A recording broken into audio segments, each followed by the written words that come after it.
Beautiful people welcome to my channel Sandhya's life style. ఈరోజు వీడియోలో మనం పూరి ఇంకా బొంబాయి చట్నీ ఎలా తయారు చేయాలో చూద్దాం.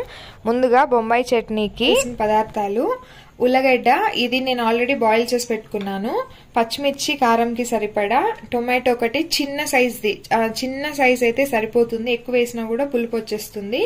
ఒక పెద్ద సైజ్ ఆనియన్ ని ముక్కలుగా కట్ చేసి పెట్టుకున్నా, ఇది సన్నగా ఇలా వేసుకుంటేనే బాగుంటుంది. కొత్తిమీర, కరివేపాకు. ఇందులో ఉల్లగడ్డలు వేసుకోకపోయినా ప్రాబ్లం లేదు, స్కిప్ చేసుకోవచ్చు, ఉంటే వేసుకోవచ్చు. ఇది చాలా ఈజీ ప్రాసెస్. ఇప్పుడు ఇది ఎలా తయారు చేయాలో చూపిస్తాను. ఇంకా ఇందులోకి శనగపిండి కూడా తీసుకోవాలి. అది మనము వాటర్లో కలిపి ఈ గ్రేవీలోకి యాడ్ చేసుకోవాలి, అది చిక్కబడడానికి గ్రేవీ. నేను అది చేసుకునేటప్పుడు చూపిస్తాను. ఒక కడాయి తీసుకొని దాంట్లోకి ఒక 3 to 4 table spoons oil add చేసుకున్నాను. ఇది కొద్దిగా హీట్ ఎక్కనిస్తాను. హీట్ ఎక్కిన తర్వాత పోపు వేసుకుందాం. ఆయిల్ హీట్ ఎక్కింది. ఇప్పుడు ఇందులోకి 1 టీ స్పూన్ అంతా ఆవాలు, కొద్దిగా జీలకర్ర వేసుకుంటున్నాను, కొద్దిగా పచ్చెనగపప్పు. ఇది బాగా రోస్ట్ అయిన తర్వాత దీంట్లోకి ఆనియన్స్ యాడ్ చేసుకుందాం. ఇప్పుడు ఇందులోకి మనం ముందుగా కట్ చేసి పెట్టుకున్న ఆనియన్స్ కూడా యాడ్ చేసుకుందాం. అలానే పచ్చిమిర్చి, కరివేపాకు వేసి దీన్ని బాగా ఫ్రై చేసుకోండి. అంటే ఆనియన్ కలర్ చేంజ్ అవ్వాలి, లైట్ బ్రౌన్ వచ్చే వరకు దీన్ని ఫ్రై చేసుకుందాం. ఇందులోకి ఒక 3 రెబ్బల వెల్లుల్లి కూడా యాడ్ చేసుకుంటున్నాను. దీన్ని కూడా వేసి బాగా ఫ్రై చేసుకోండి. మొత్తం ఆనియన్స్, వెల్లుల్లి, పచ్చిమిర్చి ఇవన్నీ పచ్చివాసన పోయే వరకు ఫ్రై చేసుకోండి. ఆనియన్స్ లైట్ బ్రౌన్ షేడ్ రావాలి. నేను ముందుగానే చెప్పాను కదా ఇందులోకి శనగపిండి యాడ్ చేసుకోవాలి అని చెప్పి. దానికి నేను 1 టేబుల్ స్పూన్ అంతా శనగపిండి తీసుకుంటున్నాను. ఇప్పుడు ఇందులోకి కొద్దిగా వాటర్ యాడ్ చేసుకొని ఉండలు లేకుండా దీన్ని మనం మిక్స్ చేసుకోవాలి. ఇలా బాగా మిక్స్ చేసుకునేసాను ఉండలు లేకుండా. ఇప్పుడు ఇందులోకి ఇంకా కొద్దిగా వాటర్ యాడ్ చేసుకుంటున్నాను. అంటే ఇది కొద్దిగా వాటర్ కన్సిస్టెన్సీలో ఉండాలి. చూసారు కదా, ఇలా మిక్స్ చేసి పక్కన పెట్టుకుందాం. ఇప్పుడు ఆనియన్స్ కూడా పచ్చివాసన పోయింది. ఇంకో కొద్దిగా లైట్ బ్రౌన్ షేడ్ వచ్చే వరకు దీన్ని ఫ్రై చేసుకుంటాను. ఫ్రై అయిన తర్వాత ఇందులోకి టొమాటోస్ మనం ముందుగా కట్ చేసుకున్నాం కదా చిన్న సైజ్ టొమాటో, దాన్ని కూడా యాడ్ చేసి ఫ్రై చేసుకుందాం. ఆనియన్స్ లైట్ బ్రౌన్ షేడ్కి వచ్చేసింది కదా, ఇప్పుడు ఇందులోకి మనం ముందుగా కట్ చేసుకున్న టొమాటో కూడా యాడ్ చేసుకుందాం. యాడ్ చేసుకొని దీన్ని కూడా ఇది సాఫ్ట్ గా కుక్ అవ్వాలి, పచ్చివాసన పోయి అంతవరకు దీన్ని ఫ్రై చేసుకుందాం. టొమాటోస్ కూడా సాఫ్ట్ గా కుక్ అయిపోయింది. ఇప్పుడు ఇందులోకి నేను రుచికి సరిపడా ఉప్పు వేస్తున్నాను. ఇక్కడ నేను రాళ్ళు ఉప్పు యాడ్ చేసుకుంటున్నాను. నార్మల్ సాల్ట్ కూడా యాడ్ చేసుకోవచ్చు. ఇంకా ఇందులోకి 1/4 టీ స్పూన్ అంతా పసుపు యాడ్ చేసుకొని దీన్ని బాగా మిక్స్ చేసుకుందాం. ఇప్పుడు మనం ముందుగా ఉడకబెట్టుకున్నాం కదా ఉల్లగడ్డలు, దీన్ని తొక్క తీసి పెట్టేశాను. దీన్ని కూడా స్మాష్ చేసి ఇందులోకి యాడ్ చేసుకుంటున్నాను. యాడ్ చేసుకొని దీన్ని ఒకసారి మిక్స్ చేసుకుందాం. ఈ బొంబాయి చట్నీలోకి మనము కారం పొడి అయితే యాడ్ చేయము కాబట్టి పచ్చిమిర్చినే చూసి కారం తగినంత వేసుకోండి. ఒకవేళ ఎక్కువ కారం కావాలి అనుకుంటే ఎక్కువ పచ్చిమిర్చి కూడా యాడ్ చేసుకోవచ్చు. ఇప్పుడు ఇది బాగా మిక్స్ చేసుకున్నాం కదా, ఇప్పుడు ఇందులోకి తగినంత వాటర్ పోసుకుందాం. అంటే మన గ్రేవీ ఎలా కావాలి దాన్ని బట్టి. ఒకవేళ మీకు థిక్గా కావాలి అనుకుంటే కొద్దిగా వాటర్, 1/2 గ్లాస్ వాటర్ పోసుకోండి. ఇంకా కొద్దిగా లూజ్ గా కావాలి గ్రేవీ అనుకుంటే మనం ఒక ఫుల్ గ్లాస్ వాటర్ కూడా పోసుకోవచ్చు. నేను ఒక ఫుల్ గ్లాస్ పోస్తున్నాను. వాటర్ వేసి దీన్ని బాగా మిక్స్ చేసుకుందాం.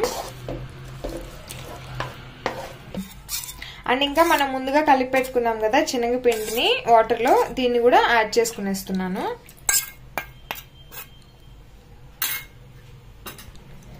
యాడ్ చేసుకొని దీన్ని బాగా మిక్స్ చేసుకొని ఒకసారి ఈ స్టేజ్ లో సాల్ట్ ఉందా లేదా, అంటే సరిపోయిందా లేదా కొద్దిగా టెస్ట్ చేసుకోండి. సరిపోతే ఓకే, ఒకవేళ లేదు అంటే ఇక్కడ యాడ్ చేసుకొని దీన్ని ఒక 10 మినిట్స్ దాకా ఉడకబెట్టుకుందాము. ఇప్పుడు దీన్ని మూత పెట్టుకొని ఒక 10 మినిట్స్ ఉడకబెట్టుకుంటున్నాను. 10 మినిట్స్ తర్వాత చూపిస్తాను. దీన్ని మీడియం ఫ్లేమ్ లోనే పెట్టి కుక్ చేసుకుందాము. హైలో పెడితే మాడిపోతుంది. అంతే అండి, 10 మినిట్స్ ఇది నేను బాగా ఇట్లా కుక్ చేసుకున్నాను. చూస్తున్నారు కదా, మధ్య మధ్యలో కూడా ఒకసారి మీరు కలుపుకుంటూ ఉండండి అడుగంటకుండా. చూసారు కదా, ఇలా థిక్ కన్సిస్టెన్సీకి అయితే రావాలి గ్రేవీ అనేది. ఇది బొంబాయి చట్నీ. ఇదైతే ఇప్పుడు రెడీ అయిపోయింది. దీంట్లో ఫైనల్ గా నేను కొత్తిమీర వేసుకొని ఫ్లేమ్ అయితే ఆఫ్ చేస్తున్నాను.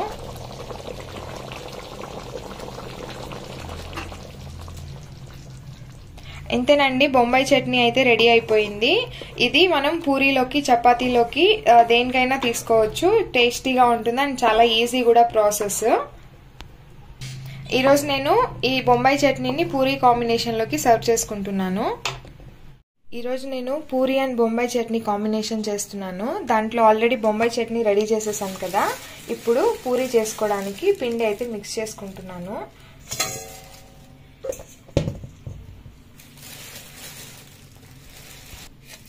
ఇందులో రుచికి సరిపడా ఉప్పు వేసుకుందాం. ఇక్కడ సోడా కావాలి అంటే వంట సోడా యాడ్ చేసుకోవచ్చు, కానీ సోడా నేనైతే ఇక్కడ యాడ్ చేయట్లేదు. ఇంకా ఇందులోకి కొద్దిగా ఒక 1 టేబుల్ స్పూన్ అంతా ఆయిల్ యాడ్ చేసుకుందాం.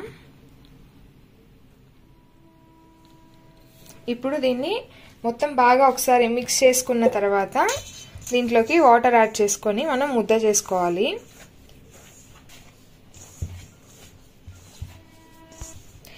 చూసారు కదా, సాల్ట్ ఇంకా ఆయిల్ వేసుకొని అది కలుపుకుంటున్నాను కదా. ఇది మనము ఈ టెక్స్చర్ మనం ఇలా చేత్తో ఇలా అంటే ఈ టెక్స్చర్ వచ్చే వరకు మనము దీన్ని బాగా మిక్స్ చేసుకోవాలి. ఇప్పుడు రెండు కలిసిపోయింది కదా, ఇందులోకి కొద్ది కొద్దిగా వాటర్ యాడ్ చేసుకుంటూ పూరీ పిండిని మనం ముద్దలా చేసుకోవాలి. ఇది మనం ఎంత కలిపితే అంత బాగా సాఫ్ట్ గా వస్తుంది. కాబట్టి గట్టి ఒక 5 మినిట్స్ వరకు అయినా దీన్ని బాగా ప్రెస్ చేస్తూ మిక్స్ చేసుకోండి. ఇలా బాగా ముద్దగా కలిపి పెట్టుకున్న తర్వాత దీంట్లోకి కొద్దిగా ఆయిల్ వేసి దీన్ని కూడా ఒకసారి బాగా మిక్స్ కలుపుకుందాము. ఆయిల్ బాగా పట్టాలి పిండికి, అప్పుడే ఇది ఎండిపోకుండా ఉంటుంది.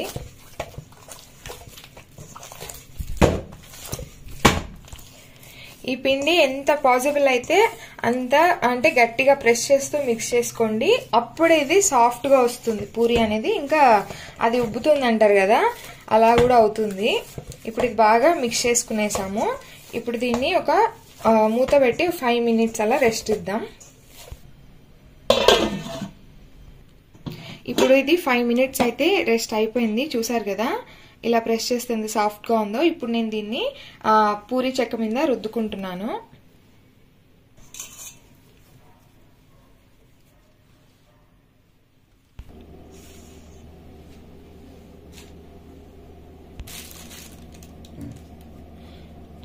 ఈ పూరీల్ని మరి గట్టిగా ప్రెస్ చేసి రుద్దుకోకుండా కొంచెము నార్మల్ గా హ్యాండిల్ చేయాలి. ఎందుకంటే మరి గట్టిగా ప్రెస్ చేసాము అంటే అది ఆయిల్లో వేసిన తర్వాత గుడ్డగా రాదన్నమాట. ఇలా జెంటిల్ గా మరి తిన్నుగా కాకుండా కొద్దిగా మందంగా ఉంటే సరిపోతుంది. అంటే ఎక్కువ కాదు, నేను చూపిస్తాను ఏ టెక్స్చర్ లో ఉండాలి అని. చూస్తున్నారు కదా, ఇది మరీ తిన్నుగా కాకుండా మరీ మందంగా కాకుండా ఇలా మీడియంగా ఉండాలి. ఇది ఇలా ఉన్నప్పుడే పూరీలు అనేది బాగా పొంగుతాయి. ఇలా మిగిలినవన్నీ రుద్దినాక తర్వాత చూపిస్తాను.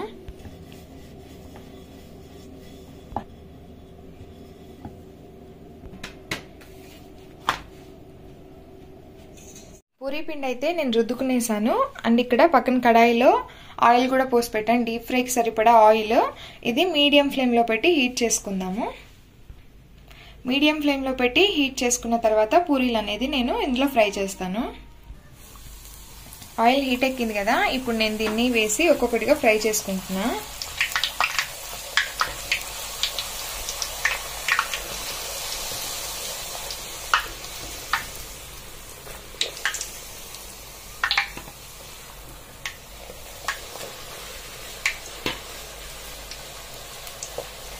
చూసారు కదా, పూరీ అయితే ఎలా పొంగుతుందో. ఇలానే మిగిలిన వాటిని కూడా ఫ్రై చేసుకొని లాస్ట్లో చూపిస్తాను.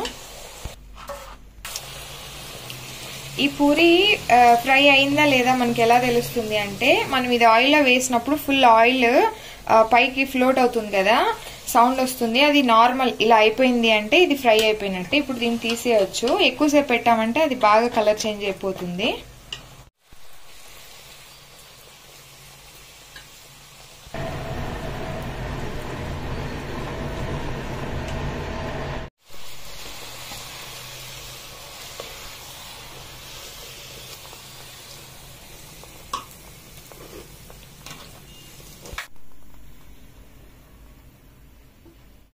అంతేనండి, పూరి ఇంకా బొంబాయి చట్నీ. ఇది మా సైడ్ అయితే మేము బొంబాయి చట్నీ అంటాము.